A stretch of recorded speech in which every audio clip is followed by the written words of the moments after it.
என் அன்புக்குரியவர்களே, எல்லாம் முடிஞ்ச பிறகு சன்ஸ் ஆஃப் காட் வெளிப்பட மாட்டான். எல்லாத்தையும் முடிக்கிறதுக்கு சன்ஸ் ஆஃப் காட் வெளிப்படுவான். கரங்களை தட்டி கர்த்தருக்கு நன்றி சொல்லுவோம். ஆமென். என் அன்புக்குரியவர்களே, ஆகவே சன்ஸ் ஆஃப் காட் என்பவர்கள் உலக சரித்திரத்தின் அத்தியாயத்தில் கடைசியாக வெளிப்படுகிறவர்கள். ஆக உலகம் முடிய போகிறது என்பதை நீங்கள் படிப்பீர்கள் என்றால் சன்ஸ் ஆஃப் காட் வெளிப்பட போகிறார்கள் என்பதை நீங்கள் படித்துதான் ஆக வேண்டும். கடைசி நாட்கள்ல மரணம் அழிக்கப்பட்டுச்சுன்னா மரணத்தோட நாக்காகிய வியாதி இருக்காது, நாக்காகிய பஞ்சம் இருக்காது, எல்லாம் அழிக்கப்படும். இதையெல்லாம் மேனிஃபெஸ்ட் பண்ண போறவன், பெர்ஃபார்ம் பண்ண போறவன் கடைசி நாள் வெளிப்பட போகிற தேவனுடைய புத்திரர்கள்.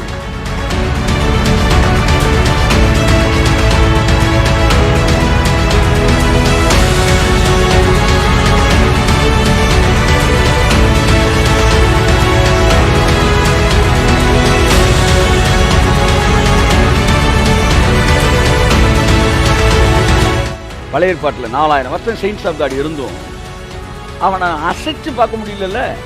நீ என்னத்து பெரிய அசைச்சிட போற? ஒரே ஒரு சன் ஆஃப் காட் தூக்கி விட்டாரா தலையில.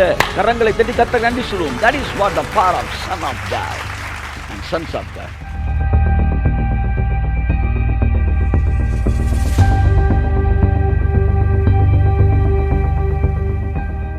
ஹல்லேலூயா. இயேசு கிறிஸ்துவின் நாமத்தினால் மறுபடியும் நான் உங்களை வரவேற்கிறேன். கர்த்தர் தாமே உங்களை நிறைவாய் ஆசீர்வதிப்பாராக. எனக்கு பிரியமானவர்களே, இயேசு கிறிஸ்துவின் விலையேறப்பட்ட நாமத்தினாலே கர்த்தருடைய ஆவியானுடைய பிரசனம் உங்கள் வீடுகளில் இருப்பதாக என்று சொல்லி உங்களை நான் ஆசீர்வதிக்கிறேன். என் அன்புக்குரியவர்களே, வேதவசனம் சொல்லுகிறது, ரோமர் 8ஆம் அதிகாரம், சர்வ சிருஷ்டியும் தேவ புத்திரர்கள் வெளிப்படுவதற்கு மிகவும் ஆவலோடு காத்திருக்கிறது என்கிற வசனத்தை நாம் பலமுறை வாசித்திருக்கிறோம். அதை கூட ஒரு விஷயம் நான் வாசிக்கும்படிக்கு நான் விரும்புகிறேன். ரோமர் 8ஆம் அதிகாரம் 19ஆம் வசனம் என்று நினைக்கிறேன். மேலும் தேவனுடைய புத்திரர் வெளிப்படுவதற்கு சிருஷ்டியானது மிகுந்த ஆவலோடு காத்து கொண்டிருக்கிறது. இந்த உலகத்தில் இருக்கிற எல்லா சிருஷ்டிகளும், என் அன்புக்குரியவர்களே, தேவனுடைய புத்திரர்கள் வெளிப்பட வேண்டும் என்று சொல்லி மிகுந்த ஆவலோடு காத்து கொண்டிருக்கிறதாம். எதற்காக அந்த சிருஷ்டிகள் காத்து கொண்டிருக்கிறது என்றால், இந்த உலகமானது அடிமைத்தனத்துக்குள்ளாக இருக்கிறது. என்ன அடிமைத்தனம்? மரணம் என்கிற அடிமைத்தனத்துக்குள் இருக்கிறது, வியாதி என்கிற அடிமைத்தனத்துக்குள் இருக்கிறது. ஒரே ஒரு எதிரி தான், நீங்கள் புரிஞ்சுக்கணும். அது என்னன்னா நிறைய எதிரி கிடையாது, ஒரே ஒரு எதிரி தான் மரணம். மரணம் என்கிற ஒரு எதிரிக்கு கீழாகத்தான் அந்த பழத்தை புசிக்கும் நாளிலே நீ சாகவே சாவாய் என்று சொன்னார். So there is only one enemy, his name is death. அப்போ வியாதி இல்லையா சார், வேதனை இல்லையா சார் அப்படின்னீங்கன்னா, இந்த வியாதியெல்லாம் மரணத்தின் ஆவியினுடைய எக்ஸ்டென்ஷன். ஸோ மரணம் என்ன செய்யுது? வியாதின்னு தன் நாக்கை நீட்டி ஒருத்தனை சுழட்டி, அந்த நாக்கு தான் வியாதி, அப்படியே உங்களை இழுத்து மரணம் என்கிற வாய்க்குள்ள கொண்டு செல்லுது. ஆகவே மரணம் ஒரு எதிரி, வியாதி ஒரு எதிரி, மரணம் ஒரு எதிரி கிடையாது. ஒரே எதிரி மரணம் தான். மரணத்தை அழிச்சிட்டிங்கன்னா அந்த நாக்கு என்ன செஞ்சிடும்? அந்த உயிரினத்தை அழிச்சிட்டிங்கன்னா நாக்கு செயல்படாது. அப்போ மரணம் என்கிற அசுத்தாவி அழிக்கப்படும் போது வியாதி செயலிழந்து போகிறது, தரித்திரம் செயலிழந்து போகிறது, இந்த உலகத்தின் காரியங்கள் செயலிழந்து போகிறது. இவை எல்லாம் மனுஷனை மரணத்துக்கு நேராக கொண்டு செல்ல விரும்புகிறது. பசி, பஞ்சம், பட்டினி, இது போன்ற மிகப்பெரிய நாடுகளிலே மிகப்பெரிய கொள்ளை நோய்கள் வருவதற்கு முன்பாக மிகப்பெரிய கொள்ளை நோய்கள் மூலமாய் ஜனங்கள் அழிகிறது போக மிகப்பெரிய பஞ்சத்தினாலும் ஜனங்கள் அழிகிறார்கள். அப்போ அந்த பஞ்சம் ஃபைனலாக எங்கே தான் கொண்டு போகுது? டெத்துக்கு கொண்டு போகுது. அப்போ டெத்தோடைய அந்த நாக்கு இல்லை, ஒரு நாக்கு பஞ்சம். அப்போ இந்த நாக்குகள் எல்லாம் நீங்கள் வெட்டிக்கிட்டு இருக்கக்கூடாது. இந்த உயிரினத்தை நீங்கள் அழிக்கும்போது தான் டோட்டலாக இந்த கைப்பிடிகள் எல்லாம் ஆக்டோபஸின் கரங்கள் செயலிழந்து போகிறது. ஆகவே இந்த சர்வ சிருஷ்டியும் இந்த மரணத்தின் ஆவியினால் பாதிக்கப்படுகிறது. சர்வ சிருஷ்டியும் இந்த மரணத்தின் தாக்கம், அந்த மரணத்தோட ஹீட்டு, அதுதான் பசி, பஞ்சம், பட்டினி. அந்த மரணத்தோட ஹீட்டு தான் வியாதி, கொள்ளை நோய். அந்த மரணத்தோட ஹீட்டு தான் பாருங்கள் அவமானம், நிந்தை. இது எல்லாமே ஒரு மனிதனை முடிவுக்கு நேராய் அழைத்து செல்கிறது. என் அன்புக்குரியவர்களே, இந்த மரணத்திலிருந்து விடுதலை பெறும்படிக்கு சர்வ சிருஷ்டியும் ஏகமாய் என்ன செய்தான்? பிரசவ வேதனைப்பட்டு தவிக்கிறதாம். எதுக்காகனா, தேவ புத்திரர்கள் வெளிப்பட வேண்டும், அவர்கள் வெளிப்படும் போது தங்களை விடுவிப்பார்கள் என்று எதிர்பார்த்து கொண்டிருக்கிறது. அப்போ பைபிள் என்ன சொல்லுதுன்னா, இந்த சர்வ சிருஷ்டியை விடுவிக்கக்கூடிய தேவ புத்திரர்கள் வெளிப்படுவார்கள் அப்படின்னு ஒரு சீன் இருக்குது. அதாவது வேர்ல்டு ஹிஸ்ட்ரியிலே, உலக சரித்திரத்தில் மனிதன் உண்டானது முதற்கொண்டு முடிவு வரைக்கும், முடிவு என்று நான் எதை சொல்கிறேன் என்றால், தேவனுடைய வெளியரங்கமான ராஜ்யம், தேவன் மனிதனை நேருக்கு நேராய் வந்து மாம்சத்தின்படி பார்க்கத்தக்க ஒரு வெளிப்பாடுகளுக்குள்ளே தேவன் கடந்து வருகிறக்கூடிய அந்த நாள் வரைக்கும் இருக்கிற நிகழ்ச்சிகளிலே ஒன்று தேவபுத்திரர்கள் வெளிப்படுவது. அப்போ தேவபுத்திரர்கள் வெளிப்படணும், வெளிப்பட்டு இந்த உலகத்தை இந்த பிடியிலிருந்து விடுதலை செய்ய வேண்டும் என்று சர்வ சிருஷ்டி ஏகமாக காத்திருக்கு. இந்த சர்வ சிருஷ்டியும் புனிதர்கள் வெளிப்படுவதற்கு காத்திருக்கவில்லை. The creations, all the creations are not waiting for the saints to be revealed, but the sons to be revealed. Saint வந்து வேற, சன்னு வந்து வேற. என் அன்புக்குரியவர்களே, ஒரு சன் ஆஃப் காட் வந்து செயின்ட் ஆஃப் காடாக ஆயிடுவான். ஏன்னா 2000 ரூபா நோட்டுக்குள்ள 500 ரூபா நோட்டு இருக்குது. ஆனால் ஒரு செயின்ட் ஆஃப் காடு சன் ஆஃப் காடாக மாற முடியாது. அவன் வந்து 500 ரூபா நோட்டுக்குள்ள 2000 ரூபா நோட்டு கிடையாது. சிலர் சொல்கிறாங்க, நீங்கள் செயின்ட் ஆஃப் காடாக மாறினா தான் சன் ஆஃப் காடாக மாற முடியணும். சான்ஸே கிடையாது. இல்லை, உன் பிள்ளையை விட பக்கத்து வீட்டு பிள்ளை வந்து நல்லா வந்து படித்து நல்ல மார்க் எடுக்கிறேனோ உன் பிள்ளையை தூக்கி ரோட்டில் குப்பத்தொட்டில் போட்டுட்டு பக்கத்து வீட்டு பிள்ளையை வந்து என் பிள்ளைன்னு சொல்லிடுவேன் நீ? அப்போ என்ன வந்து மனநிலையில் என்ன புத்திசாலித்தனத்தை நீ செயின்ட் ஆஃப் காட் ஆனால் தான் சன் ஆஃப் காட் ஆக முடியும்னு சொல்கிற? சன் ஆஃப் காட் என்பது உறவு. செயின்ட் ஆஃப் காட் இருந்துச்சுன்னா இட் இஸ் அ ப்ராஃபிட். நீ எப்படி வந்து தானாக வந்து குழந்தைகளுக்கு அவருடைய பிள்ளைகளுக்கு வரக்கூடிய பல குணநலன்களை வந்து செயின்ட்ஸுன்றது. நீ செயின்ட்டுன்றத வச்சு நீ சன்னாக மாறவே முடியாது. இன்னும் சொல்லப்போனால் ஒருத்தன் செயின்ட் ஆஃப் காடாக இருந்தான்னா அவன் சன் ஆஃப் காட் ஆகவே முடியாது. எழுதிக்கங்க, சன் ஆஃப் காட் ஆகணும்னா அவன் வந்து என்ன செய்யணும்னா தான் பாவி என்பதை உணர்ந்து எனக்கு ஒரு இரட்சகர் தேவை என்பதை அறிந்து இயேசுவே ஆண்டவர் என்று இருதயத்தில் விசுவாசித்து சிலுவையில் அவர் எனக்காக செய்து முடித்ததினால்தான் இந்த பாவத்திலிருந்து நான் விடுதலையாக முடியும், அதுவரை நான் பாவியாக தான் இருக்கிறேன் என்பதை உணர்ந்து இயேசுவே ஆண்டவர் என்பதை உணர்ந்து அவர் இருதயத்தில் விசுவாசித்து வாயிலே அறிக்கையிடும் போது தான் பிள்ளையாக மாறணும். அப்போ பிள்ளையாக மாறணும் அப்படின்னா ஒருத்தன் தன் பாவின்றதை உணரணும். நீ செயின்ட்ன்ற மனநிலையோட உள்ளே வந்தினா மண்டையில் தட்டி வெளியே அனுப்பிச்சிடுவார். ஏன்னா செயின்ட் யாருமே பிள்ளையாக முடியாது. சின்னன் ஃபீல் பண்ணுற மட்டும்தான் பிள்ளையாக முடியும். அப்போ இதிலே வந்து நீ வந்து செயின்ட்டாக இருந்தேன் அதனால் ஏசப்பா பிள்ளையாயிட்டேன்னா நீ வந்து பிள்ளையாகிறதுக்கு முன்னாடி நான் ஒரு பாவின்னு சொன்ன பற்றி அங்கேயே நீ செயின்ட்டுன்ற ரெடி ஆகி போச்சு. ஸோ பிள்ளையாயிட்டேன். பிள்ளையானதுக்கப்புறம் அவரோடு இருக்கிற அவருடைய வித்து உனக்குள்ளே வந்தபடினா நீ பரிசுத்தவானாக மாறுற. அப்போ இந்த செயின்ட் ஆஃப் காட்ன்றது ஒரு ஸ்பான்டேனியஸ் ரியாக்ஷன். 1:31 நினைக்கிறேன் கடைசி வசனம் சொல்லுகிறது, அவரே இயேசுவே அவரே கர்த்தரால் நமக்கு ஞானமானார், நீதியானார், பரிசுத்தமானார். அப்போ பரிசுத்தம் என்பது இயேசு பிதாவுக்கு பிள்ளையாக மாறுறதுனால அந்த இயேசுவினால் உங்களுக்கு கிடைக்கிற இலவச ஈவு பரிசுத்தமாகுதல் உங்களுக்கு கிடைக்கும் பலன். It's a profit. அப்போ ஒரு சன் ஆஃப் காடு செயின்ட் ஆஃப் காடாக மாறிடுவான். ஏன்னா இப்போ என் பையன் வந்து என் கேரக்டர் அவனுக்குள்ள அப்படியே என்ன செய்யுது, வெளிப்படுது. அவன் அதுக்குன்னு தனிப்பட்ட முறையில் எந்த பயிற்சி எடுக்கலை. ஆனால் என்னுடைய குணம் வந்து அந்த வித்து அவனுக்குள்ளே இருக்கிற அப்படின்னால் அவன் வந்து அவனுக்குள்ளே இருக்கிற அப்படியே தானாக என்ன செய்யுது, வெளிவருது.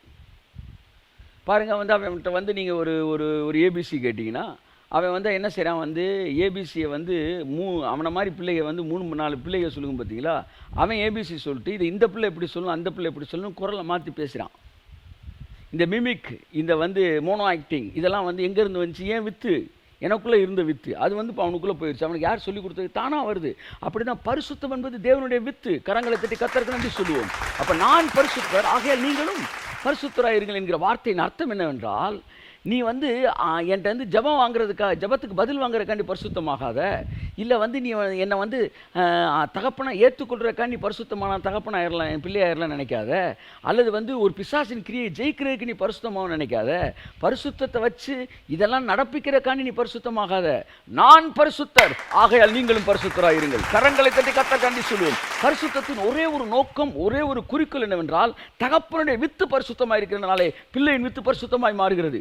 ஒரு சன் ஆஃப் காட் ஆட்டோமேட்டிக்காக ஸ்பான்டேனியஸாக ஒரு செயின்ட் ஆஃப் காடாக மாறிடுவான். ஆனால் ஒரு செயின்ட் ஆஃப் காட் தலைகளை நின்னாலும் சன் ஆஃப் காடாக மாற முடியாது. அதனால தான் என்ன சொல்கிறேன்னா, மாடு வந்து வண்டி இழுத்துட்டு போயிடும், ஆனால் வண்டி மாடை இழுக்காது. Son of God saint of காட்ன்ற ஒரு மனநிலையை பிள்ளைகளுக்கு தந்து இழுத்துட்டு போயிடும். ஆனால் செயின்ட் ஆஃப் காட்ன்ற உடஞ்சி போன ஒரு வண்டி மாடை இழுக்க முடியாது. என் அன்புக்குரியவர்களே, வண்டி வந்து மாடை இழுக்காது. ஸோ இவர்கள் செயல்களை பேசி கொண்டிருக்கிறார்கள், நாம் வேதம் வித்தை பற்றி பேசி கொண்டிருக்கிறது. சர்வ சிருஷ்டியும் புத்திரர்கள் வெளிப்படுவதற்கு காத்திருக்கிறது. எதற்காக? இந்த அடிமைத்தனத்திலிருந்து தங்களை விடுவிக்க வேண்டும் என்பதற்காக. ஓகே, என் அன்புக்குரியவர்களே, எல்லாரும் என்ன சொல்கிறாங்க, இந்த சம்பவம் இயேசு கிறிஸ்து வந்த பிறகு, பூமியெல்லாம் 1000 வருஷ அரசு வந்த பிறகு வந்து இதெல்லாம் நடக்கணும். இதெல்லாம் வந்து இயேசு வந்த பிறகு எதுலேருந்து நீங்கள் விடுவிக்க போகிறீங்க? இந்த உலகமே விடுவிக்கப்பட்டு கம்ப்ளீட்டாக இருக்கிறப்ப தேவபுத்திரனுக்கு என்ன வேலை?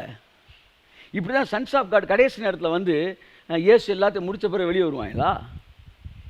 என் அன்புக்குரியவர்களே, எல்லாம் முடிஞ்ச பிறகு சன்ஸ் ஆஃப் காட் வெளிப்பட மாட்டாங்க. எல்லாத்தையும் முடிக்கிறதுக்கு சன்ஸ் ஆஃப் காட் வெளிப்படுவாங்க. கரங்களை தட்டி கர்த்தருக்கு நன்றி சொல்லுவோம். ஆமென். மறுபடியும் சொல்லுகிறேன், எல்லாம் முடிந்த பிறகு சன்ஸ் ஆஃப் காட் வெளிப்பட மாட்டாங்க. எல்லாத்தையும் முடிப்பதற்காக சன்ஸ் ஆஃப் காட் வெளிப்படுவார்கள். என் அன்புக்குரியவர்களே, ஆகவே சன்ஸ் ஆஃப் காட் என்பவர்கள் உலக சரித்திரத்தின் அத்தியாயத்தில் கடைசியாக வெளிப்படுகிறவர்கள். ஆக உலகம் முடிய போகிறது என்பதை நீங்கள் படிப்பீர்கள் என்றால் சன்ஸ் ஆஃப் காட் வெளிப்பட போகிறார்கள் என்பதை நீங்கள் படித்துதான் ஆக வேண்டும். ஒன்றை புரிந்து கொள்ள வேண்டும். ஏனென்றால் சன்ஸ் ஆஃப் காட் என்பது இந்த உலகத்துக்கு முன்பாக பரிகரிக்கப்படும் கடைசி சத்துரு மரணம். பரிகரிக்கப்படும் கடைசி சத்துரு யாரா? மரணம். அப்ப சிலுவையில் இயேசு என்ன செஞ்சாரு? மரணத்தின் அதிபதியாகிய பிசாசை தன்னுடைய மரணத்தினால் அழித்தார். அப்ப அங்க அழிச்சதுக்கும் இங்க அழிக்கிறதுக்கு என்ன வித்தியாசம்? பைபிள் தெளிவா சொல்லுது, உங்கள் சத்துருக்களை பாதபடி ஆக்கி போடும் வரைக்கும் நீர் என் வலது பார்சத்தில் அமர்ந்துரும். ஒரு சத்துருவை ஜெயிக்கிறது வேற, அவனை பாதபடி ஆக்குறது வேற. நன்றாக நீங்கள் புரிந்து கொள்ள வேண்டும். பாருங்க, எதிரிகளை போய் அடிச்சுட்டு என்ன செய்யறான்? வந்து சவுல் வந்து எதிரிகளை ஜெயிச்சிட்டான். ராஜா பிடிச்சிட்டு வந்திருக்கிறான், அமலேக்கிய ராஜாவை. ஆனால் அவன் என்ன செய்யலை? வெட்டலை. அவன் அரெஸ்ட் ஆகிட்டான், ஆனால் என்ன செய்யலை? வெட்டலை. அப்போ சாமுவேல் கேட்குறான், வந்து ஏன்பா இந்த மாதிரி அமலேக்கியில் வந்து எல்லாரும் கொண்டேன்ற இந்த வந்து சவுலை பார்த்து கேட்குறான், இந்த ஆடு மாடெல்லாம் இருக்கே அப்படின்னு. ஐயா வந்து வந்துங்கயா, நான் இந்த ஆடு மாடை வந்து பழி செலுத்துறதுக்கு வச்சேன். நான் உன்னை என்னையா சொன்னேன்? நான் உன்ட்ட என்ன சொன்னேன்? நான் உன்னை எல்லாத்தையும் அழிச்சிருந்தேன். அதுக்கப்புறம் என்ன நீ புதுசாக பேசிக்கிட்டு இருக்கிற? இல்லை, நல்லதுக்காக தான் செஞ்சேன், நல்லதுக்காக தான். நான் சொன்னது மீறி உனக்கு என்ன நல்லதுக்கு? இனிமே உன் ராஜ்ய பரம் உன்ட்ட இருக்காதுடா அப்படின்ற சொன்ன உடனே சவுல் வந்து ஐயா மன்னிச்சுக்கன்றான். உடனே சாமுவேலுக்கு பேசிகிட்டு இருக்கான். இவங்க ரெண்டு பேரும் இப்படி பேசிக்கிட்டு இருந்தே பார்த்தோன்னே அந்த மாட்டிட்டு ஒருத்தன் வந்து நிற்கிறான் பாரு ராஜா. அவனுக்கு சிரிப்பு வருது. ஆஹா, இவங்களுக்குள்ளே பஞ்சாயத்து ஆகி போச்சுடா. அப்போ வந்து நமக்கு ஒன்றும் நடக்காதுன்னு அவன் நினச்சிக்கிட்டு இருக்கிறான். உடனே வேகமாக வந்து சாமுவேல் என்ன செய்கிறான்? தீர்க்கதரிசி எடுறா அந்த கத்தி அப்படின்றான். எடுத்து அவனை இழுத்துட்டு வந்து காலுக்குள்ள போட்டு ஒரே வெட்டு சத்துருவை வெட்டுறான். பாருங்க, சவுல் என்ன செஞ்சான்? அவனை ஜெயிச்சான். ஆனால் சாமுவேல் அவனை சங்காரம் பண்ணான். ஸோ எதிரிய ரெண்டு டீலிங் இருக்கு. ஒன்று, சிலுவையில் அவர் ஜெயித்தார், நாம் அதை பாதபடி ஆக்கி போடத்தக்கதாக அவர் வலது பார்சத்தில் அமர்ந்திருக்கிறார். பிதா நமக்கு அவனை பாதபடி ஆக்கி போடுகிறார். பாதபடி ஆக்கி போவது என்பது ஜட்ஜ்மெண்ட் அவன் மேல் செலுத்துவது. இயேசு கிறிஸ்து ஜட்ஜ்மெண்ட்டை எழுதிட்டார், ஐபிசி கோடு எழுதிட்டார். இப்போ கோடு எழுதுனா அது கீழ்ப்படிஞ்சு தான் ஆகணும்.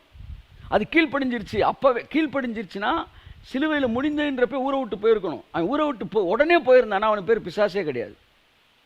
அவன் அதுக்கப்புறம் இருக்கிறான் பாருங்க, அதனால தான் அவனுக்கு பேர் பிசாசு. நிறைய பேர் சொல்லுவாங்க, ஏசு தான் முடிச்சிட்டார்ல, பிசாசு ஏன் போக மாட்டேன்றான்? போக மாட்டான்ல. ஏன்னா அவன் பிசாசு. இப்படிலாம் சட்டத்தை மதிக்கிறவனா இருந்தால் அவனுக்கு பேர் பிசாசே கிடையாது. அப்போ என்ன செய்யணும்? சட்டத்தை மதிக்காவிட்டால் என்ன நடக்கும்ன்றதை அவனுக்கு காட்டணும். ஆமாம், சட்டத்தை மதிக்காவிட்டால் என்ன நடக்கும் என்பதை அவனுக்கு காட்ட வேண்டும். அதற்காக தான் புத்திரர்கள் வெளிப்படுகிறார்கள். அப்போ புத்திரர்கள் வெளிப்படும்போது என்ன நடக்குன்னா, மரணத்தின் பிடியிலிருந்து ஜனங்களை விடுவிக்கிறார்கள். இதெல்லாம் முடிஞ்சதுக்கு அப்புறம் தான் நீங்க சொல்ற வந்து வருக அது இது எல்லாம் நடக்கும். கடைசி நாட்களிலே வேதம் என்ன சொல்லுது? என்னுடைய ஆவியை எல்லோர் மீதும் ஊற்றுவேன், மாம்சமான யாவர் மீதும் கடைசி நாட்கள் ஆவியை ஊற்றுவேன். அப்ப யார் இங்க ஃபுல்லா வெளிப்படுறா? தேவன் வெளிப்படுறார். கடைசி நாட்கள் என்ற உடனே பாருங்க, சிலருக்கு நாரி போன காரியங்களை பேசத்தான் தெரியும். ஆனால் பைபிள் கடைசி நாட்களிலே தம்முடைய ஆவியை மாம்சமான யாவர் மீது ஊற்றுவேன், அப்பொழுது உங்கள் குமாரரும் குமாரத்திகளும் தீர்க்க தரிசனம் சொல்வார்கள், உங்களுடைய முதியவர்கள் சொப்பனங்களை காண்பார்கள், கடைசி நாட்களின் ஊழியக்காரன் மீது ஊழியக்காரிகள் மீது என் ஆவியை நான் ஊற்றுவேன். இதெல்லாம் கண்டப்படாத உங்களுக்கு? பரிகரிக்கப்படும் கடைசி சத்துரு மரணம், அது கண்டப்படாத உங்களுக்கு? கடைசி நாட்களில் மரணம் அழிக்கப்பட்டுச்சுன்னா மரணத்தோட நாக்காகிய வியாதி இருக்காது, நாக்காகிய பஞ்சம் இருக்காது, எல்லாம் அழிக்கப்படும். இதையெல்லாம் மேனிஃபெஸ்ட் பண்ண போறவன், பெர்ஃபார்ம் பண்ண போறவன் கடைசி நாள் வெளிப்பட போகிற தேவனுடைய புத்திரர்கள். One of the greatest event in the end time is revealing of the sons of God. தேவ புத்திரர்கள் வெளிப்படுவதுதான் மிக முக்கியமான ஒரு சம்பவம். இருக்கிற சம்பவத்தில் பெரிய சம்பவம். அந்த சம்பவம் வந்து அவர்கள் வெளிப்பட்டு இந்த பூமியை விடுதலைக்குள்ளாக்கின பிறகுதான் அலங்கரிக்கப்பட்ட மணவாட்டியை தான் வந்து திருமணம் புரிவதற்காக கர்த்தராகிய இயேசு கிறிஸ்து வந்து என்ன செய்கிறார்? வருகிறார். அப்போ கருகிப்போன உலகத்தை பார்க்கறதுக்கு இல்லை, அலங்கரிக்கப்பட்ட உலகத்தை, மனுக்குலத்தினால், எந்த மனுக்குலத்தினால் இந்த உலகம் பாவத்துக்குள்ளாகினதோ, பிரச்சனைக்குள்ளாகிதோ, அதே மனுக்குலத்தை கொண்டு மறுபடியும் இந்த பூமியை எடுத்துக்கட்ட பிதா திட்டமிட்டார். கரங்களை தட்டி கர்த்தருக்கு நன்றி சொல்லுவோம். அதன் விளைவாக தான் தன் சொந்த குமாரனை மனுஷனா இந்த பூமிக்கு அனுப்பினார். அடிமையின் ரூம் எடுக்க வைத்தார். அவர் நினைச்சிருந்தார்னா ஓவர் நைட்டு பிசாசை தூக்கி விட்டுருக்கலாம். பிசாசுக்கு லா கிடையாது, ஆனால் தேவனுக்கு லா இருக்கு. கரங்களை தட்டி கர்த்தர் நன்றி சொல்லுவோம். ஆமென். அவர் பாருங்க, இப்போ என்னுடைய ஷர்ட் ஒருத்தன், என் ஃப்ரெண்டு ஒருத்தனுக்கு கொடுத்தேன், ஒரு புது ஷர்ட்டு, நல்ல ஷர்ட்டு, இந்த வச்சுக்காப்பான்ட்டு. சரி, நான் ரொம்ப விரும்புகிறேன், நல்லா இருக்குன்னு சொன்னேன். சரி, நீ வச்சுக்கான்னு அவன் போட்டான். ஒரு வாரம் கழிச்சு அவன் ஃப்ரெண்டு ஒருத்தன் என்னை பார்க்க வந்தவன் என் ஷர்ட்டை போட்டு வரான். இது நம்ம ஷர்ட்டு மாதிரி இருக்கேன்னு யோசித்தேன், ஏன்னா ரொம்ப எனக்கு பிடிச்ச ஷர்ட்டு. உடனே போனதுக்கப்புறம் கேட்டேன், என்னப்பா இது, நான் உனக்கு கொடுத்த ஷர்ட்டு தானே? ஆமாம், நீங்கள் எனக்கு கொடுத்தீங்க. நான் உனக்கு தானே கொடுத்தீங்க, நான் அவனுக்கு கொடுத்துட்டேன் அப்படின்றான். இப்போ இவனுக்கு கொடுத்த பிறகு இவன் வந்து அவனுக்கு கொடுத்துட்டான்னா நான் போய் அவன்கிட்ட அந்த சட்டையை என்ன செய்ய முடியாது? வாங்க முடியாது. வாங்கினேன்னா அது வந்து ஒரு நல்ல பழக்கம் கிடையாது, அது வந்து ஒரு நீதியானதும் கிடையாது. அவன் சொல்லுவான், சட்டையை ஓன்ட்டேருந்து நான் வாங்கல, நீ எதுக்கு பேன்ட்டேருந்து வாங்குற? நான் இவனுக்கு கொடுத்தேன், இவன் அவனுக்கு கொடுத்துட்டான். அப்போ திரும்ப நான் வாங்கணும்னா இவனை வச்சு தான் வாங்கணும். கையை தட்டுக்கு ஒரு காமெண்ட். தேவன் ஆதாம்கிட்ட மனுஷன்கிட்ட கொடுத்தாரு, மனுஷன் பிசாஸ்கிட்ட கொடுத்துட்டான். இப்போ பிசாஸ்டன் தேவன் என்ன செய்ய போகிறது? முடியாது, வாங்க முடியாது. அப்போ பிசாஸ்டன் திரும்ப வாங்கினா மனுஷன் தான் வாங்கணும். கையை தட்டே ஒரு ஆமென். Price God. உலக சரித்திரத்தை ஒட்டுமொத்தத்தில் 2 வரிகளில் உங்களுக்கு சொல்லிவிட்டேன். பிதா வருவார், எல்லாத்தையும் மாற்றுவார் என்று சொல்லுகிற கட்டு கதைகளுக்கு உங்கள் செவிகளை சாய்க்காதிருங்கள். ஆமேன், ஆமேன், ஆமேன், ஆமேன். இந்த உலகத்தை மக்கள் சொல்கிற மாதிரி வேப்பமர உச்சியிலே பேய் ஒன்று ஆடுதுன்னு விளையாட போகும்போது சொல்லி வைப்பாங்க, அந்த வேலையற்ற வீணர்களின் வந்து மூளையற்ற வார்த்தைகளை வேடிக்கையாக கூட நீ நம்பிவிடாதே. ஒரு நாள் கடவுள் வருவார், எல்லாம் நடந்துரும் அப்படின்னு அவன் சொல்லுவான். கேட்காத. அவர் எதுக்கு காத்திருக்காராம் சொல்லுங்க? பைபிள் சொல்லுது, சத்துருக்களை பாதபடியாக்கி போடும் வரைக்கும் உட்காருங்கன்னு சொல்லியிருக்கார் பிதா. அப்போ எந்திரிக்க மாட்டார் இயேசு. நீ என்ன வருவார் என்று அவர் இடத்த விட்டு எந்திரிக்க மாட்டார். ஏன் அங்கே உட்கார்ந்துருக்கிறாரு? நீ பாதபடியாக்கி போடுறா, நீ பாதபடியாக்கி போடும் வரைக்கும் அவர் அமர்ந்திருப்பார். இவன் சொல்லி இது வந்து பிசாசு என்ன செய்வான்? அப்போ அவனுக்கு ஒன்று தெரிஞ்சிருச்சு சார், இவங்க எல்லாம் ஜெயிக்க ஆரம்பிச்சிட்டாங்கன்னா இயேசு வந்துடுவார். கைத்தட்டுங்க ஒரு ஆமென். அப்போ இயேசு வரணும்னா புத்திரர்கள் எந்திரிச்சு பூமி ஆளணும். பூமி ஆளுகை செஞ்சுட்டாருன்னா இயேசுனார் களத்தில் இறங்கிடுவார். அதனால் இவனை வந்து என்ன செய்யணும்னா, இவனை இயேசுவை வரவிடாமல் பண்ணணும்னா இவனை வந்து என்ன செய்யணும்? வேலை பார்க்க விடாமல் பண்ணணும். இவன்ட்டு என்ன சொல்லணும்? இங்கே பாருப்பா, நீ எதையும் செய்யாத, அவர் வந்தோடனே எல்லாம் செய்வார். இவன் அவர் வருவார்னு உட்காந்துக்கிட்டு இருக்கான், இவன் வேலை பார்ப்பான்னு உட்காந்துக்கிட்டு இருக்கான். இப்படி ஏமாற்றி 2 குரூப்கிட்ட தனித்தனியாக பேசினான் பிசாசு. தனித்தனியாக பேசி பிதாவை தெரிஞ்சிருச்சு, இவன் வந்து கடைசி சத்துரு வரைக்கும் பாதபடியாக்குனா தான் அவர் வருவார் அப்படின்ற அவனுக்கு தெரிஞ்சிருச்சு. அப்போ இவனை போய் அவர் வந்தால் தான் எல்லாம் சரியாகும், அவர் வந்தால் தான் சரியாகும், அது வரைக்கும் இந்த உலகம் இப்படி தான் இருக்கும்னு பல பிரசங்கங்களை பண்ண வச்சுட்டான். அந்த வேலையற்ற வீணர்களின் மூளையற்ற வார்த்தைகளை வேடிக்கையாக கூட நீ நம்பிவிடாதே. நீயும் நான் உறங்கும் வரைக்கும் இந்த உலகம் உறங்கி கொண்டு தான் இருக்கும். கடவுளுடைய வல்லமையை புரிந்து கொண்டவர்களாக இந்த பூமியை மாற்ற வேண்டும் அழைக்கப்பட்டிருக்கிறோம். அப்போ கிரியையே இல்லாமல் நீ என்ன செஞ்சுக்கிட்டு இருக்கிற? அவரோட வல்லமையை கிரியையினாலே காட்டாமல் நீ தூங்கிட்டு இருக்கிற விசுவாசம் 2000 வருடமாக செத்த விசுவாசமாக இருக்கிறது. அதனால விசுவாசமே இல்லாமல் வெறும் கிரியை நம்புறான் பார் ஒருத்தன், சாதிச்சுட்டு போயிடுறான். இன்னைக்கு அவன் கையை காத்துக்கிட்டு உட்காந்துக்கிட்டு இருக்கிற. கடவுளுடைய வல்லமே இல்லாமல் ஒரு மனிதன் தனிப்பட்ட முறையிலே தன் செயலை நம்பினவன் மேலே வந்து நிற்கிறான். நீ வல்லமே நம்பிட்டு விசுவாசித்துட்டு ஒரு செயலும் பண்ணாமல் உட்காந்துட்டு பிச்சைக்காரர்கள் அந்த பூமியில் வாழ்ந்து கொண்டு இருக்கிறோம். காரணம் என்ன? இயேசு வருவார் என்று உன்னை மதிமயக்கண பிரசங்கங்கள் பண்ணினபடினாலே. இயேசு வந்த பிறகு எல்லாம் மாறாது, எல்லாம் மாறின பிறகு தான் இயேசு வருவார். கரங்களை தட்டி கர்த்தர் கண்டி சொல்லுவோம். மறுபடியும் சொல்லுகிறேன், இயேசு வந்த பிறகு எல்லாம் என்ன செய்யாது? மாறாது. எல்லாம் மாறின பிறகுதான் இயேசு வருவார். ஏனென்றால் வரும்போது புதிய எருசலேம் அலங்கரிக்கப்பட்ட மணவாட்டியாக இருக்க வேண்டும். கருகி போன ஒரு எருவாட்டியை போல அல்ல, அலங்கரிக்கப்பட்ட மணவாட்டியாக இருக்க வேண்டும். அப்போ தேவபுத்திரர்கள் எல்லாரும் மரணத்தின் பிடியிலிருந்து எங்களை விடுவிப்பார்கள் என்று சர்வ சிருஷ்டியும் ஏகமாய் காத்திருக்குதான். அப்போ இந்த சர்வ சிருஷ்டியும் இயேசு வந்த பிறகு தேவ புத்திரர்களுக்கு ஏன் காத்திருக்கு? ஏன் சார், சூரியனே ஊச்சிருச்சு, எதுக்கு வந்து 1000 வால்ஸ் பல்பு போய் வெயிட் பண்ண போகிறோம் நம்ம? அப்போ அவர் வந்ததுக்கப்புறம் புத்திரர்களுக்கு ஏன் காத்திருக்கு? அப்போ புத்திரர்கள் காத்திருக்குன்னா அவர் வர்றதுக்கு முன்னாடி நடக்கிறது. சரி, புத்திரர் வெளிப்பட்டு என்ன செய்கிறாங்க? இந்த சிருஷ்டியை விடுவிக்கிறார்கள். One of the greatest events end time is revealing of the sons of God. எப்படி வஞ்சிச்சான் பாருங்க. பிசாசு எப்பொழுதும் உங்களை சினிமாவை வைத்து வஞ்சிப்பதில்லை.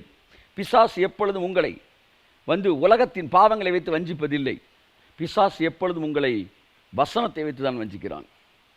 பிசாசு தீமையானதை கொண்டு உங்களுக்கு மரணத்தை தருபவன் அல்ல. புரியுதா உங்களுக்கு? தீமையானதை கொடுத்து மரணம் தரமாட்டேங்க. ரோட்டில் போய் உங்களுக்கு வந்து நீங்கள் வந்து உங்களுக்கு விஷத்தை வந்து டாஸ்மாகில் இருக்கிற ஒரு பாட்டிலில் போட்டு வச்சுருந்தான்னா நீங்கள் சாகவே மாட்டீங்க. ஏன் தெரியுமா? நீங்கள் நம்மளாம் டாஸ்மாக் போகவே மாட்டோம். ஓகே, அதனால் விஷத்தை கொண்டு போய் உங்கள் வீட்டு பானையில் கலைக்கிறான் பாருங்கள். ஏன்னா நீ வீட்டில் இருக்க தண்ணியை தான் குடிப்பேன்னு. அதனால் இந்த சோ கால்டு ப்ரீச்சர்ஸோட வாயில் அந்த அந்த வசனத்தை பிரசங்கம் பண்ணது விஷத்தை கலக்கி வைக்கிறான்.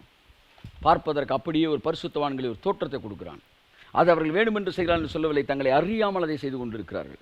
அதனால தான் ரோமர் 7ஆம் அதிகாரத்தில் ஒரு வசனம் சொல்லுது, நான் வாசிக்கிறேன். பிசாசு எப்போவுமே தீமையானது கொண்டு அழிக்க மாட்டான், நன்மையானதை காட்டி தான் உங்களை அழிப்பான். செயின்ஸ் ஆஃப் காட் முக்கியம்டா, செயின்ஸ் ஆஃப் காட் முக்கியம்டா, சன் ஆஃப் காட் அவன் சொல்கிறான்னு கேட்டுக்கிட்டு இருக்காருன்னு. செயின்ட்டு ஆமாம் ரொம்ப முக்கியமானது, செயின்ட்டு ரொம்ப முக்கியமானது.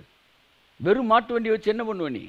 500 ரூபா நோட்டுக்குள்ளே 2000 நோட்டு வராது. ஆனால் 2000 நோட்டுக்குள்ள 500 ரூபா நோட்டு இருக்குது. சன்ஸ் ஆஃப் காட்னாலே அதுக்குள்ளே செயின்ஸ் ஆஃப் காட் இருக்குது. ஆனால் பிசாஸ் விவரமாக வந்து செயின்ஸ் ஆஃப் காட்னு அப்படி ஹோலினஸ் ஒரு சென்சிட்டிவ் இஷ்யூ வச்சு மக்களை டிவியேட் பண்ணுறான். உங்களை எப்படி காலி பண்ணுறான்னா, பைபிள் சொல்லுது, இப்படி இருக்க நன்மையானது எனக்கு மரணமாயிற்றோ. நன்மை எனக்கு மரணமாகுமா? ஆகாது. அப்படி அல்ல, பாவமே எனக்கு மரணமாயிற்று. பாவம் கற்பனையினால் மிகுந்த பாவம் உள்ளதாகும்படிக்கு, இது வரைக்கும் உங்களுக்கு புரியாட்டாலும் பரவாயில்ல, இனிமேல் நான் சொல்ல போகிற வரியை நல்லா வாசிங்க. எனக்கு நன்மையானதை கொண்டு எனக்கு மரணத்தை உண்டாக்கினது.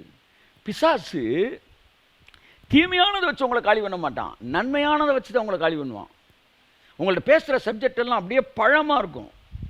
அந்த பழம் மாதிரி சப்ஜெக்டை வச்சு தான் உன்னை கொல்லுவான். இத்தனை வருஷமாக செயின்ஸுன்னு பேசி தான் இன்னைக்கு கொதறி போய் விழுந்த கதையில் இருக்கிறோம். ஆனால் தேவனோ இந்த பூமிக்கு வரும்போது செயின்ஸை உருவாக்க வரவில்லை, சன்ஸை உருவாக்க வந்தார். கரங்களை தட்டி கர்த்தருக்கு நன்றி சொல்லுவோம். ஆமென். புரிந்து கொள்ளுங்கள், the purpose of Christ first coming is not to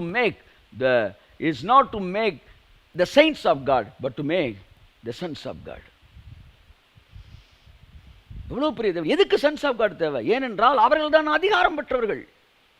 இந்த பூமியில் வந்து சார், இந்த பூமியில் வந்து நீங்கள் ஒரு வேலை பண்ணணும், ஒரு மாற்றத்தை ஏற்படுத்தணும்னா முதலாவது இந்த பூமிக்கு சொந்தக்காரராக நீங்கள் மாற வேண்டும். அப்போ இந்த பூமியில் செயின்ஸ் என்பவர்கள் வருவார்கள், வாழ்வார்கள், ஏதோ 4 பேருக்கு நல்லது செய்வார்கள், அப்படியே போயிடுவாங்க. பிசா சொல்கிறான், வாப்பா வாப்பா வாப்பா வாப்பா டீயை குடிப்பா, அப்படியே வாழ்ந்துட்டியா, அப்படியே செத்துட்டியா, போய்கிட்டே இரு. செயின்ஸ் ஆஃப் காட்னால பிசாசுக்கு ஒரு பிரச்சனையும் கிடையாது. எத்தனையோ செயின்ஸ் வந்தாங்க, தின்னாங்க, சாப்பிட்டாங்க, தூங்கினாங்க, போயிட்டாங்க. ஆனால் sons of God, they have the legal rights to possess the land, to change the earth planet, to transform this earth. அதனால தான் பிசாஸ் என்ன செய்கிறான், சன்ஸ் ஆஃப் காடுக்கு பயப்படுறான். அதனால தான் அவங்க எல்லாரையுமே செயின்ஸ் ஆஃப் காட்ன்ற ஒரு ஏரியாவுக்கு திருப்பி விட்டுட்டு சன் ஆஃப் காடு மட்டும் யாரும் வராமல் பார்த்துக்கிறான். பழைய ஏற்பாட்டில் 4000 வருஷம் செயின்ஸ் ஆஃப் காடு இருந்தும் அவனை அசைச்சு பார்க்க முடியல. நீ என்னத்தை பெரிய அசைச்சிட போகிற? ஒரே ஒரு சன் ஆஃப் காடு தூக்கி விட்டாரா தலையில். கரங்களை தட்டி கத்த கண்டி சொல்லுவோம். That is what the power of son of God, sons of God. அப்போ லேண்டில் அவன் உட்காந்துருக்கிறான். ஒருத்தர் நல்ல ட்ரெஸ்ஸு போட்டு கிளம்பியிருப்பா, நல்ல மனுஷன் அப்படி, இல்லாட்டி நல்ல ஒரு வேட்டி ஈட்டி கட்டி நல்ல ஒரு கடாமீசை வச்சு, தம்பி எடுத்த விட்டு போயிருப்பான்னு சொல்லி, நீ யாரியா? இல்லை நான் பார்த்தா தெரில, நல்ல வேட்டி சட்டெல்லாம் கட்டியிருக்க, அதுக்காண்டி நான் வெளியே போக முடியுமா? நீ வந்து ஒழுக்கமான உண்மையானவனா, பரிசுத்தவன், அதுக்காண்டி வெளியே போக முடியுமா? நான் அதுக்கெல்லாம் எனக்கு முக்கியம் கிடையாது. உனக்கும் இந்த லேண்டுக்கு என்ன சம்பந்தம்? நீ இந்த லேண்ட் ஓனரோட பிள்ளையா? கையை தட்டு வருது அவருக்கு. ஆமென். அப்புறமேட்டு பிள்ளை வர்றாரு. இவர் பிள்ளை வர்றவர் சாதாரண ஒரு கைலியை கட்டிட்டு ஒரு டிஷர்ட்டோடு வர்றாரு, இல்லை ஒரு ஷார்ட்ஸை போட்டு டிஷர்ட்டோடு வர்றாரு. இன்னொருத்தர் வந்து நல்லா அயன் பண்ண வேட்டியை கட்டிட்டு நல்லா வந்து வெள்ளை பல 10 செயின் அப்படியே தொங்க போட்டு நிற்கிறாரு. இந்த உட்காந்துருக்கிற அந்த என்க்ரோச் பண்ண அந்த இடத்த ஆக்கிரமித்த அந்த மனுஷன் யாருக்கு பயப்படுவான்னு சொல்லுங்கள்? நல்லா பலன்னு சங்கிலியை போட்டு நிற்கிற வந்து வழிபோக்கனுக்கா, அல்லது ரொம்ப பலபலன்னு இல்லாட்டினா கூட லீகல் ரைட்ஸோடு இருக்கானே அந்த ஓனரோட பையன், அவனுக்கு பயப்படுவானா? பையனுக்கு தான் பயப்படுவான்.